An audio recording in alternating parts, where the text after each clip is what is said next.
서유럽 전체에 신의 영광을 찬양하기 위해 하늘 높이 솟아오른 고딕 양식의 웅장한 대성당이 속속 들어서기 시작했다.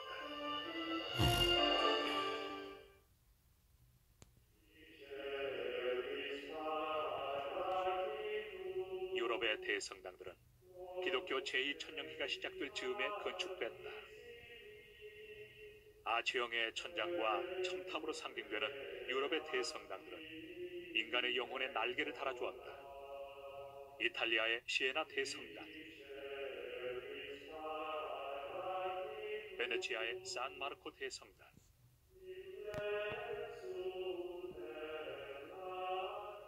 파리의 노트르담 대성당,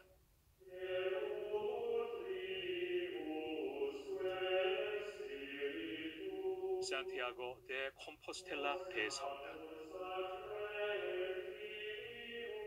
According to the way people understand their faith at that point, what lies in the reserved sacrament is the very body of Christ. And the body of Christ is the greatest jewel that has been given to humankind.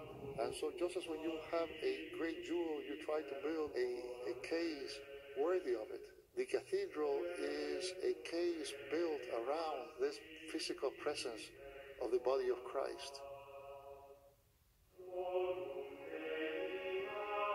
높이 솟은 부벽과 하늘을 찌를 듯한 둥근 천장은 사람들을 매혹시켰다. 기독교 또한 새로운 천년기로 접어들면서 새로운 부흥 운동을 시작했다. 이제 대학이 신학을 배우고 영적인 훈련을 쌓는 교회의 중추 역할을 했다. 이처럼 기독교 신학이 크게 발전하는 동안 인간 드라마는 예상 밖의 길로 접어들었다.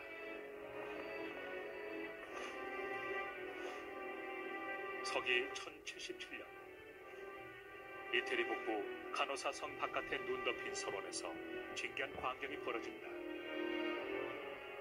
교회와 국가 중에서 누가 유럽의 최고 권력을 차지할 것인가를 놓고 한판 승부가 벌어졌다. 당시 최고의 권력자였던 교황과 황제는 성직 임명권을 놓고 막다른 골목에 다다랐다. 교황 그레고리우스 7세는 소유럽에서 가장 유력한 신성 로마 제국의 황제 하인리히 4세를 파문했다.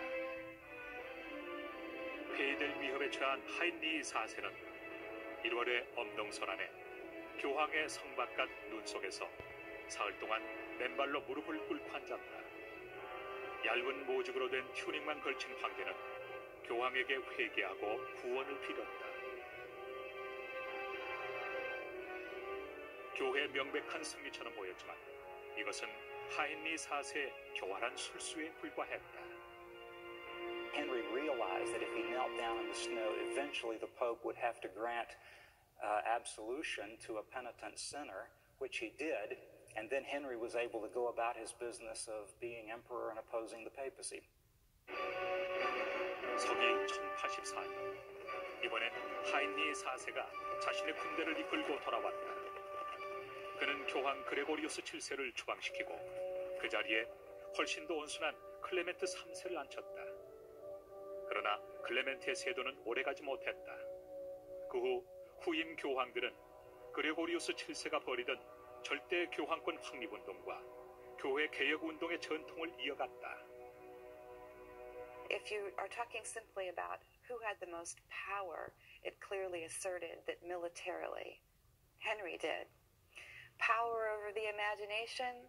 Well, I think Gregory's pointing, his voice is beginning to articulate how religious ideals are having an increasing power over the political imagination, over the social imagination, over even the economic. 그러나 그레고리우스의 개혁 중엔 비극적인 결과를 낳은 것도 있었다. 그는 교회의 개혁을 위해서 수도사들이 이상적으로 생각하는 금욕주의를 채택하고 모든 사제들의 결혼을 금지시켰다. 그러나 대부분의 사제들이 이미 결혼한 상태였기 때문에 사제들과 그의 아내들의 고통은 이루 말할 수 없었다. they were suddenly told that they were fornicating, that their wives were not respectable wives, that they were concubines or whores, and that they had to repudiate these women immediately. We don't know what happened to them, but thousands of women surely must have been told that they could no longer live with their husbands who were priests. 그레고리우스의 개혁은 교회의 강령이 됐다. 그러나 세속을 지배하려는 그의 야심은 계속해서 격렬한 저항을 받았다. Gregory's imperious, overweening, unsubstantiated claims had no basis in actual reality. The Pope was not above all secular authorities. The Pope did not have any superior authority. 교회와 국가 간의 갈등은 계속됐다. 서기 1170년 간호사의 굴욕이고 제100년도 되기 전에 기독교 역사상 가장 악명 높은 사건이 발생했다. 이번에도 당대 최고의 코리의 신임을 받던 토마스 베케트 주교 사이에서 빚어진 갈등이었다. 헨리 2세는 대가를 바라고 토마스 베케트를 캔터베리 대주교로 임명했다. 그러나 원칙주의자였던 토마스 베케트는 교권 옹호를 부르짖는 투사가 됐고 화가 머리끝까지 난 헨리 2세는 역사에 길이 남을 악명 높은 말을 남겼다. 누가 저 불온한 주교를 없애줄 것인가? 헨리 2세의 명령을 받은 4명의 기사들은 캔터베리 성당 안에서 토마스 베케트를 살해했다. 이 사건은 유럽 전체를 경악시켰다. 그러나 독실한 사제 한 명을 잃은 대신 교회는 도덕적으로 승리할 수 있었다. Here we have conflict between church and state, which everybody knows about. But now there's this great martyr, this great hero, who stood up to the king and has asserted the rights of the church. It is, among other things, a great public relations coup for the Western Church. 그러나 교회와 국가가 화해를 한다고 해도 해결할 수 없는 심각한 문제가 도사리고 있었다. 유럽 곳곳에서 귀족들 간의 전쟁이 계속됐다. 교회는 서유럽에서 평화운동을 후원했지만 거의 성과가 없었다. 그러던 차에 교황 우르바누스 2세가 전혀 뜻밖의 결과를 낳게 될 아이디어 하나를 제안했다. 바로 성전이었다. 이제 유럽의 귀족들은 십자군을 창설해서 성지 예루살렘으로 떠났다.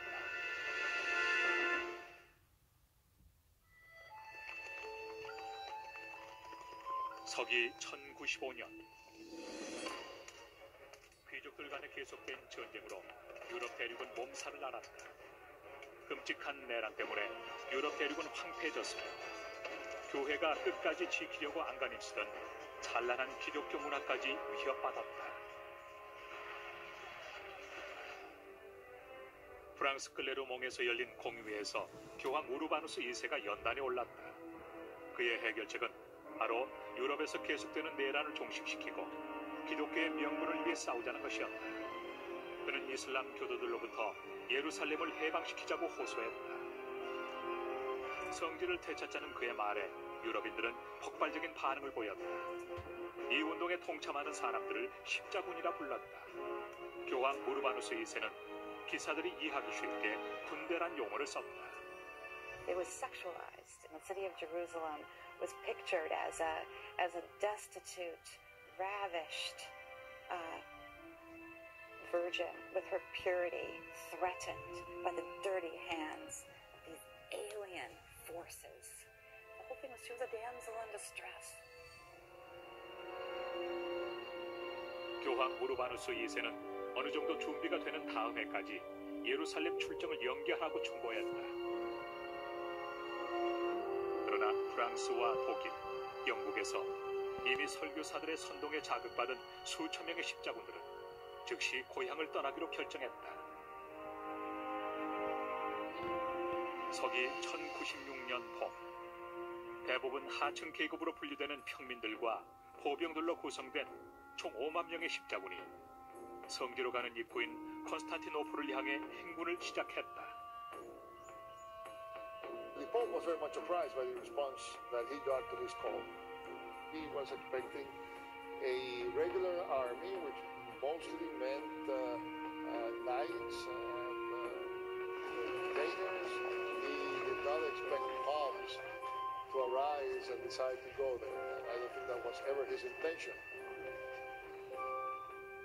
기독교 세계라고 하는 환상에 사로잡힌 반유대주의자들이 비극을 재촉했다.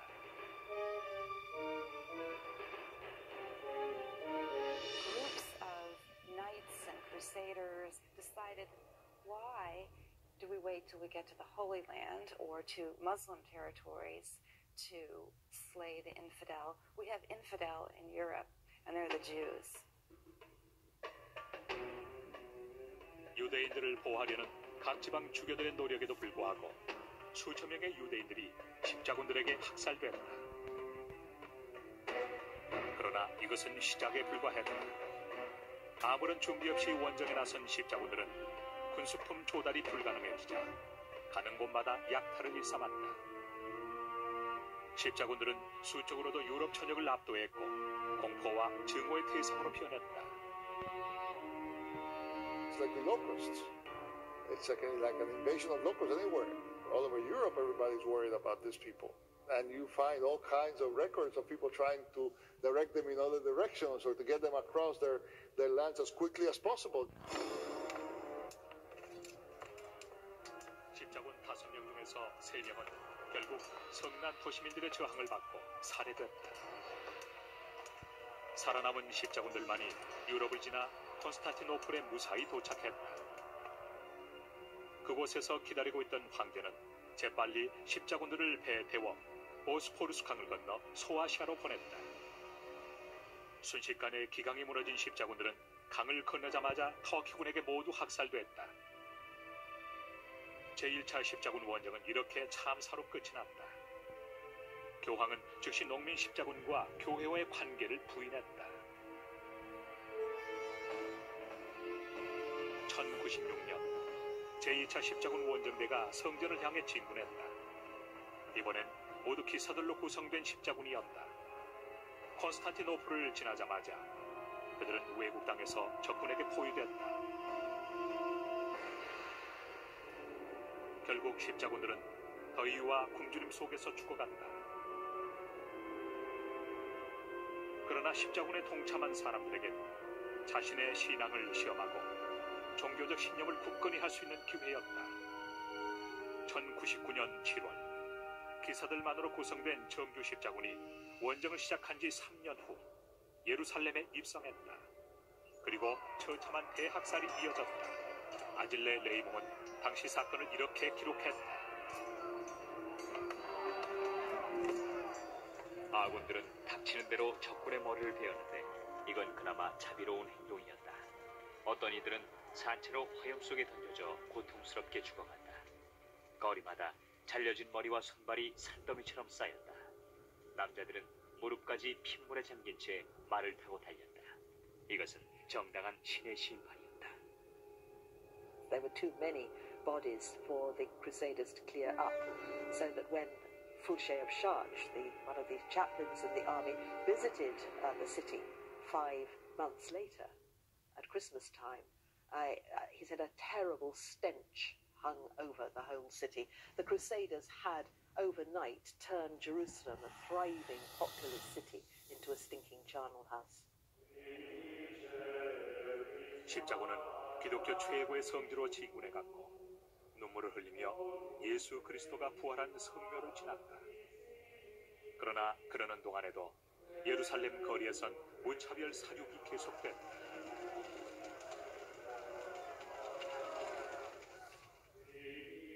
십자군이 유럽에 미친 영향은 이루 말할 수 없다.